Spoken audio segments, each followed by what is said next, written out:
Hey guys, my name is Cindy Sue. I'm coming at you from my desk in Amen Hall. Okay, move in. And I'm gonna be telling you all about schedules today. Let's break it down. So usually at the beginning of every term, you're gonna notice that a lot of returning students are gonna be posting on their stories. And they post these things that are like this, and it's really confusing. Like, what do these letters mean? Why are they posting it? So this is actually a schedule.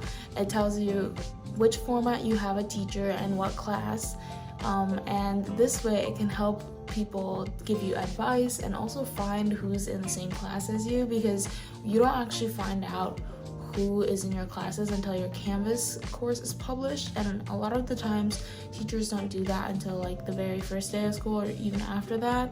So it's a good way to figure out like who's in your classes before, and also like get advice from upperclassmen or like people that have taken the class before, because they can give you insight into how those teachers work and what they're looking for, as well as like how to survive that course and study tips. So how do we actually read the schedule though? I'll show you. So how you want to find your schedule first is you want to log into OLS using your Exeter username and password. So your username is simply just like the first part of your email without the @exeter.edu part, and then your password is your password. It's the same for all Exeter sites, including Exeter Connect and Line links. If you guys don't know what those are, definitely check out the technology tools article on ExeBlog. It's really, really helpful, and it gives you a rundown of how to use all of these sites. Anyways, after you log into OLS, you'll get your schedule, and they have all these different multicolored boxes, and eventually once the schedule gets filled in, usually 2 days before the term starts, you'll get to see which classes you have, where it is, and with what teacher. And each class is assigned a block. So what that means is that class will happen every time that block shows up. And these blocks rotate in a set formation every 2 weeks. So as you can see, the difference between week 1 and week 2 here, they're always going to be set like that unless there's like special days like Saturday classes or Academy Life Day or things like that built into the schedule. But generally, your classes will happen around the same time, like on the 2-week rotation basis. The key takeaways, you just have to remember that each class is assigned a certain letter or a certain color, and it stays that way the entire term.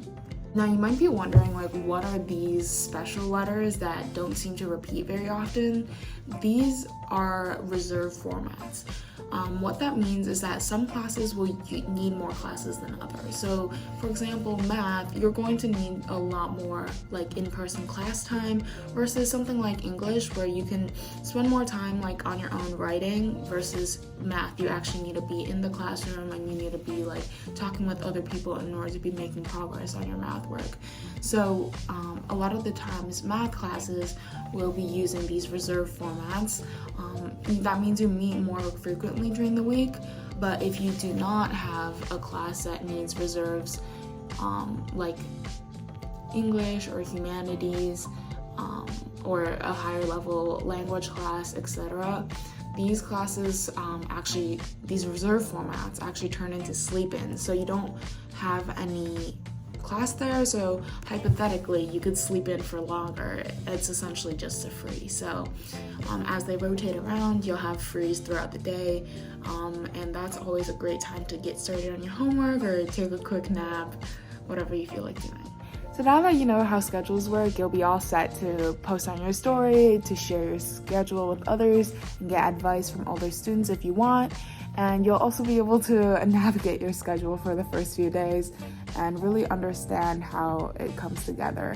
I think the schedule is something that gets easier as you go on, and it definitely makes a lot more sense once you become a student for longer. But leave us any questions in the comments, and see you next time.